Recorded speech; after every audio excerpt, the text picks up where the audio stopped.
Thank you. Thank you. వినిపిస్తుందా? Screen కనిపిస్తుందా? వినిపిస్తుందన్న. కనిపిస్తుంది. ఓకే. రైట్. ఇవాళ టాపిక్ వచ్చేసి ప్రతిస్పందన, రెస్పాన్సివ్నెస్. మనము ఏదైతే వింటున్నామో లేకపోతే చూస్తున్నామో మనకు అర్థమయ్యేటట్టు ఏదైతే జరుగుతుందో దానికి మనం ఎట్లా రెస్పాండ్ అవ్వాలి అనేసి బైబిల్‌లో ఒక చిన్న సన్నివేశాన్ని బట్టి మనం చూడడానికి ఆహ్, స్టార్ట్ అవుదాం. ఓకే. మనము చదివిన వాక్య భాగం ప్రకారం ఆహ్, ఒక విషయం మనము గమనించొచ్చు. ఏంటి అనంటే, ఇది ఇశ్రాయేలుల దేవుడైన యెహోవా మాట్లాడుతున్నాడు. ఒకళ్ళ గురించి మాట్లాడి దాని తర్వాత తను ఏం చేయాలనుకుంటున్నాడో అది చెప్తా ఉన్నాడు మనం చదివిన దాని ప్రకారం. అయితే అనిపించింది ఇవి 2 జరుగుతున్నాయి అనంటే, దీని ముందు ఏదో జరిగుండాలనేసి. సో, కాబట్టి కొన్ని ముందు వర్సెస్‌కి వెళ్ళి యాక్చువల్‌గా కాంటెక్స్ట్ ఏంటిదో మనం చూడడానికి ఇష్టపడదాం. ఫస్ట్ 2 వర్సెస్ మీరు బైబిల్‌ని ఏమి ఓపెన్ చేయాల్సిన పని లేదు. నేను వర్సెస్‌ని మొత్తం స్క్రీన్ మీదనే పెట్టాను. మీరు అది గమనిస్తా ఉంటే చాలు. యోషియా ఏలనారంభించినప్పుడు 8 ఏళ్ల వాడై యెరూషలేమునందు 31 సంవత్సరములు ఏలెను. అతని తల్లి బోస్కతు ఊరి వాడగు ఆదా అదాయాకు కుమార్తె అయిన యెదీదా. అతడు యెహోవా దృష్టికి యథార్థంగా నడుచుచు కుడి ఎడమలకు తిరుగక తన పితరులకు దావీదు చూపిన ప్రవర్తనకు సరిగ్గా ప్రవర్తించును సరిగా ప్రవర్తించను. మనం దీంట్లో ఇవి ఈ నేను మీకు మనము పోతున్న కొద్ది కొన్ని అండర్లైన్డ్ వర్సెస్ ని మీకు చూస్తాను. మీరు కొంచెం గుర్తుపెట్టుకోవడానికి ప్రయత్నించండి. సో దట్ మనము we can connect the dots complete చేయడానికి. అతడు యెహోవా దృష్టికి యథార్థంగా నడుచుచు కుడి ఎడమలకు తిరగక తన పితరుడగు దావీదు చూపిన ప్రవర్తనకు సరిగా ప్రవర్తించడు. యోషియా గురించి ఆ, రాయబడిన మాటలు ఇవి. దీన్ని గుర్తుపెట్టుకోండి. రాజా ఇది దీంట్లో ఏమని చెప్పారు? యోషియా ఏలుబడిలో 18వ సంవత్సరమందు మెషుల్లామునకు పుట్టిన అజల్యా కుమారుడు శాస్త్రి అయిన షాఫాను యెహోవా మందిరమునకు ఆ, పొమ్మని చెప్పి రాజు అతనితో ఇలాగ సెలవించెను. నీవు ప్రధాన యాజకుడైన హిల్కీయా యుద్ధకు పోయి ద్వారపాలకులు జనుల యుద్ధ వసూలు చేసి యెహోవా మందిరంలో ఉంచిన రొక్కపు మొత్తము చూడుమని చెప్పాను.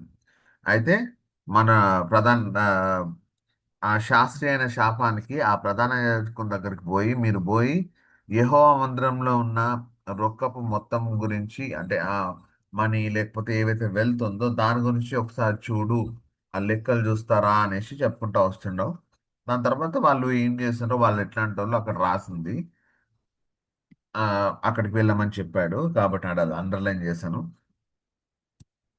అక్కడ ఆ చేసే ప్రాసెస్లో అంతట ప్రధాన యాజకుడైన హిల్కియా యెహోవా మందిరమందు ధర్మశాస్త్ర గ్రంథము నాకు దొరికెనని షాఫాను అను శాస్త్రితో చెప్పి ఆ గ్రంథమును షాఫానునకు అప్పగించను.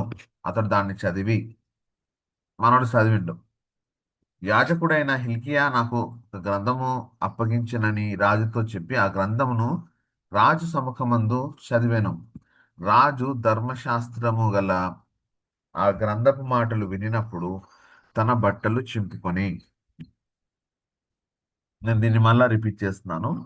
రాజు ధర్మశాస్త్రము గల ఆ గ్రంథపు మాటలు వినినప్పుడు తన బట్టలు చింపుకొని. బట్టలు చింపుకోవడం మనము మీరు మీకు గుర్తుంటే చాలా ప్లేసెస్లో బట్టలు చింపుకొని గోనె పట్ట కట్టుకొని బూడిద పూసుకొని అనే ఈ విషయాలు మనము ఓల్డ్ టెస్ట్మెంట్లో చాలా సార్లు చూస్తూ ఉంటాం. అది వాళ్ళ way of showing their grief. వాళ్ళు ఏడవడాన్ని సూచిస్తుంది. వాళ్ళ గ్రీఫ్ని బయటపెట్టేదాన్ని సూచిస్తుంది. సో దీన్ని గమనించాలని నేను కోరుతున్నాను. ఆ ధర్మశాస్త్ర గ్రంథం విన్నప్పుడు రాజు ఇది చేసిండు. ఇదే స్క్రీన్లో ఇద్దరు విన్నారు. ఒకడు ఆ, ఒక ఆయననేమో హిల్కియా, సారీ, ఒక ఆయననేమో షాఫాను చదివాడు అంతే. దాని తర్వాత ఏం లేదు, మీరు గమనిస్తే. అది తీసుకొని వచ్చి రాజుకి ఇవ్వడానికి చూశాడు. రాజు చదివింది విన్నాడు. వినంగానే తన బట్టలు చింపుకున్నాడు. 13, 14. మీరు పోయి ఇది మొత్తం ఆ దాంట్లో ఏముందో, ఆ ధర్మశాస్త్ర గ్రంథంలో ఏముందో ఇక్కడ రాసింది చూడండి. మీరు పోయి దొరికిన ఈ గ్రంథపు మాటలను గూర్చి నా విషయంలో నా విషయంలోను, జనుల విషయంలోను, యూదా వారందరి విషయంలోను యెహోవా యొద్ద విచారణ చేయుడి. రాజు చెప్తా ఉన్నాడు ఈ మాటలు. ఏమైతే రాసిందో అసలు దాని అర్థం ఏంది? విన్నప్పుడే చింపుకున్నాడు. ఇంకా దాంట్లో ఇంకేం చెప్తున్నాడు దేవుడు అనేసి ఆ ఆశ కలిగి ఉన్నాడు. మన పితరులు తమ విషయంలో వ్రాయబడి ఉన్న దానంతటి ప్రకారం చేయక ఈ గ్రంథపు మాటలను వినని వారైరి గనుక యెహోవా కోపాగ్ని మన మీద ఇంత అధికంగా మండుచున్నది. వాళ్ళు అంటే పాపాల గురించి, తప్పుల గురించి, ఆ ఆ, ఆ, ఏం చేయాలి ఏం చేయొద్దు అనేది అనేది ఆ ధర్మశాస్త్ర గ్రంథంలో ఉన్నది. దాని తర్వాత వాళ్ళ పితరులు ఏదైతే చేసారో దాన్ని ఇవాల్యుయేట్ చేస్తున్నాడు. చేసి, అరే మేము అందుకనే కాబోలు దేవుడు మన మీద కోపం ఇంత ఉంది అనేసి చెప్పాడు. అట్లా చెప్పి విచారణ చేయమని చెప్పినప్పుడు వాళ్ళు వెళ్ళేసి ప్రవక్తయగు హుల్దా యుద్ధకు పోయినరు. ధర్మశాస్త్ర గ్రంథంలో అసలు ఇంకా ఏం చెప్తున్నాడు దేవుడు అనేసి కనుక్కోవడానికి. 13, 14 వచనాల్లో, 16, 17 వచనాల్లో గమనిస్తే రాజు ఈ రెండు కూడా ఇంపార్టెంట్. మీరు గమనిస్తే యెహోవా సెలవిచ్చినదేమనగా, యూదా రాజు చదివించిన గ్రంథంలో రాయబడి ఉన్న కీడంతటిని ఏదియు విడిచిపెట్టకుండా నేను ఈ స్థలము మీదికిని దాని కాపరస్తుల మీదికిని రప్పింతును. ఈ జనులు నన్ను విడిచి ఇతర దేవతలకు ధూపము వేయుచు తమ సకల కార్యముల చేత నాకు కోపము పుట్టించి ఉన్నారు గనుక నా కోపము ఆరిపోకుండా ఈ స్థలము మీద రగులుచున్నది. అప్పుడు వాళ్ళు జీవించిన విధానాన్ని బట్టి దేవుడి కోపము వాళ్ళ మీద రగులుతున్నది అనేసి ధర్మశాస్త్ర గ్రంథము లిఖించబడింది ఎప్పుడో. కానీ దేవుడు ఆ అప్పట్లో ఆ మన ఈ ప్రవక్తలు ఉంటుండే కాబట్టి వాళ్ళ త్రూ దేవుడు మాట్లాడుతూ ఉండే. ఆ మాట్లాడుతున్నప్పుడు ఏమని చెప్పారంటే, నేను ఐ విల్ పనిష్ దమ్, నేను వాళ్ళని పనిష్ చేస్తాను అనే విషయాన్ని చెప్పిండు.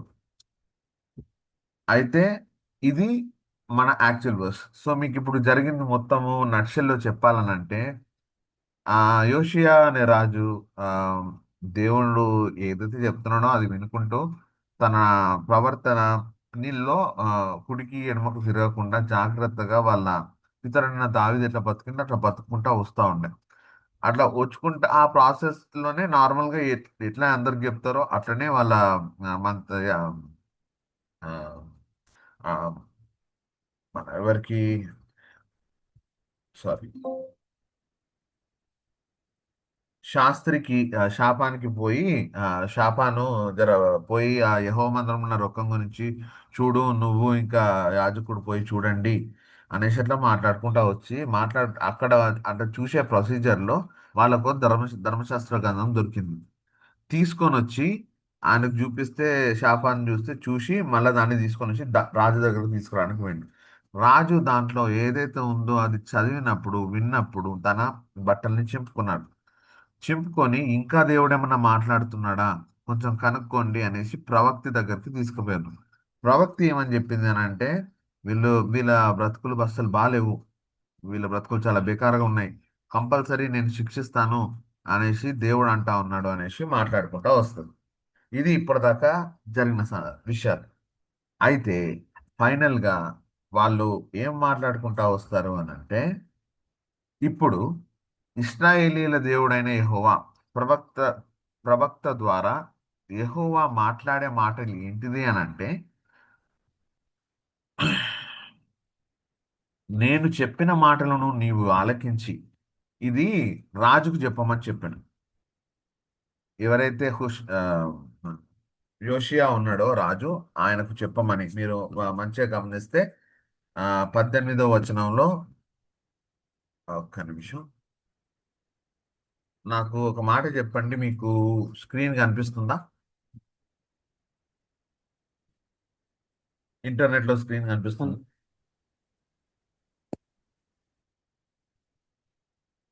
కన్- హలో. కనిపిస్తుంది జైల్. ఓకే. ఇప్పుడు కనబడదు. నేను జూమ్ చేసింది మీకు కనిపిస్తుంది కదా? ఇది అన్న పీపీటీ కనిపిస్తుంది అన్న. పీపీటీ కనిపిస్తుందా?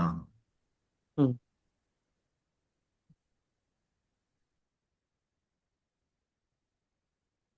ఇప్పుడు కనిపిస్తుందా మీకు?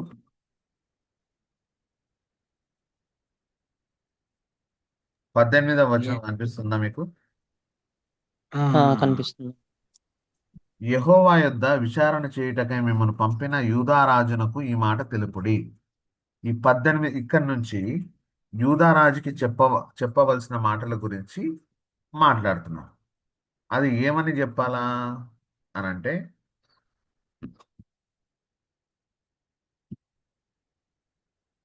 ఇదే: నేను చెప్పిన మాటలను నీవు ఆలకించి మెత్తని మనసు కలిగి యెహోవా సన్నిధిని దీనత్వము ధరించి నీ బట్టలు చింపుకొని నా సన్నిధిని కన్నీళ్లు రాల్చితివి గనుక నీవు చేయు మనవిని నేను అంగీకరించి ఉన్నాను. నేను నిన్ను నీ పితరుల యొద్ద చేర్చుదును. నీవు నెమ్మది నొందిన వాడవై సమాధికి చేర్చబడుదువు. నేను ఈ స్థలము మీదికి రప్పింపబో కీడును నీవు నీ కన్నులతో చూడని చూడవు. ఇదే యెహోవా వాక్కు. అంతటా వారు ఈ వర్తమానము రాజు వద్దకు తెచ్చిరి. మీరు గమనించినట్టయితే ఇక్కడ మీరు చూస్తే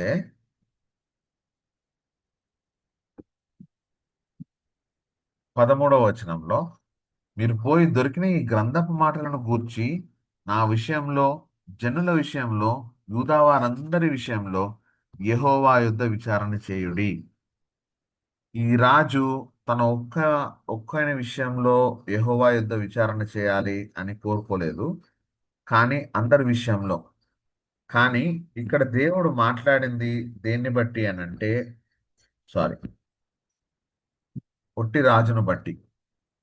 అయితే ఈ రెండు వచనాలలో 19వ వచనంలో ఇది యెహోవా సాక్ష్యం. ఎవరి పట్ల? ఆ రాజు పట్ల.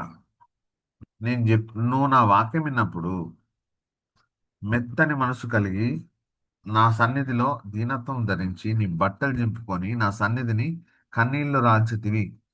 ఇది గ్రహించింది ఎవరు? దేవుడు. దేవుడు గ్రహించింది. ఆయన హృదయాన్ని పరిశీలించే దేవుడు కాబట్టి ఆయన హృదయంలో అది జరిగింది కదా. కాబట్టి ఆయన ఆయన మనవిని అంగీకరించాడు. ఆయన మనవి చేసింది ఏంటిది?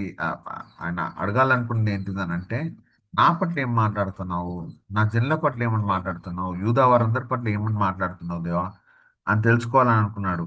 కానీ ఇక్కడ 20వ వచనంలో చూస్తే, నేను ఐ విల్ నిన్ను మాత్రం సపరేట్ చేస్తాను, నీ పితరుల యొద్ద చేరుస్తాను, నీవు నెమ్మది నొందిన వాడవై సమాధికి చేర్చబడదువు.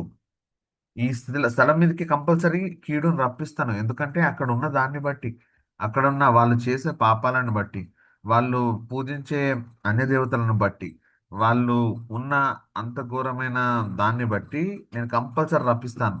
కానీ దాంట్లో నిన్ను స్పేర్ చేస్తాను అనేసి మాట్లాడుకుంటూ వస్తున్నాడు. నేను ఒక విషయమే, మెయిన్గా ఆ టాపిక్ని బట్టి, దేవుడు మనకు చూపించిన వచనాలను బట్టి ఈ విషయం మీ దగ్గర తీసుకొని రావాలని అనుకుంటున్నా. దేవుని వాక్యం విన్నప్పుడు మనం ఎగ్జైట్ అవుతున్నామా? లేదా ఆ మెత్తని మనస్సు కలిగి ఆయన సన్నిధిలో దీనత్వం ధరించి బట్టలు చింపుకొని అంటే మనం మన హృదయాల్ని సీరియస్గా ఆయన దగ్గర, దేవా, ఆ, అంత పాపం, సారీ, ఐఎమ్ రియలీ సారీ అనే రిపెంటెన్స్ తోటి ఆయన సన్నిధిలో కన్నీళ్ళు రాల్చేలాగా మన లైఫ్ ఉంటుందా, మన రెస్పాన్స్ ఉంటుందా? ఆయన మనతో మాట్లాడుతున్నాడు, 100% మనతో మాట్లాడుతున్నాడు. చర్చ్ అయినా, బైబిల్ స్టడీస్ అయినా, క్వైట్ టైమ్స్ అయినా, మన మనము ఫెలోషిప్ వాళ్ళతో మాట్లాడేటప్పుడు అయినా కానీ, మన తప్పులు మనకు చూపిస్తున్నప్పుడు, మన లైఫ్స్ మనకు చూపిస్తున్నప్పుడు, ఈ రాజైన యోషియా చేసినట్టు మళ్ళా ఏంటిదంటే మనం ఏడ్చడం కాదు, మనం రిపెంట్ అవ్వడం కాదు, మాటల ద్వారా మనం బయటికి చెప్పడం కాదు. కానీ ఇది జరిగితే దేవుడు మన హృదయాల్ని కౌంట్ చేసే దేవుడు. హృదయాంతరంగం నుంచి మనము మనం మనము మన బట్టల్ని చింపుకునే అంతగా, లేకపోతే మన హృదయాల్ని చింపుకునే అంతగా రిపెంట్ అవుతున్నామా? ఇంకోటి మీరు గమనిస్తా ఉంటే దానికి ఆ దీనత్వం అవసరం. మెత్తని మనసు కలిగి ఉండడం అవసరం. మెత్తని మనసు అని అంటే ఆయన మాట్లాడిన దాన్ని ఎట్లున్నా కానీ యాక్సెప్ట్ చేసే హార్ట్ అవసరం. మనము ఆయన వాక్యం విన్నప్పుడు ఇప్పటికీ ఇన్ని 20+ డేస్ అవుతున్నాయి. దేవుడు మనతో మాట్లాడుతూ వస్తున్నాడు. కొన్ని కొన్ని మన తప్పులు చూపిస్తూ వస్తున్నాడు. ఆ, మన పాపాలు చూపించుకుంటూ వస్తున్నాడు. దానికి మన రెస్పాన్స్ ఏంటి? మనం అట్లా రిపెంట్ అవుతున్నామా? మనం గమనించినట్టయితే కింద యెహోవా దృష్టికి యథార్థంగా నడుచుకునేటోళ్ళు, కుడి ఎడమలకు తిరగకుండా ఆ బ్రతికేటోళ్ళు ఎట్లుంటారు అని అంటే, ఆయన ఆయన మనతో మాట్లాడుతున్నప్పుడు, విన్నప్పుడు ఎట్లా రెస్పాండ్ అవుతారు అని అంటే, ఇన్స్టాంట్ గా వినంగానే రిపెంట్ అయ్యే హార్ట్ కలిగి ఉంటారు.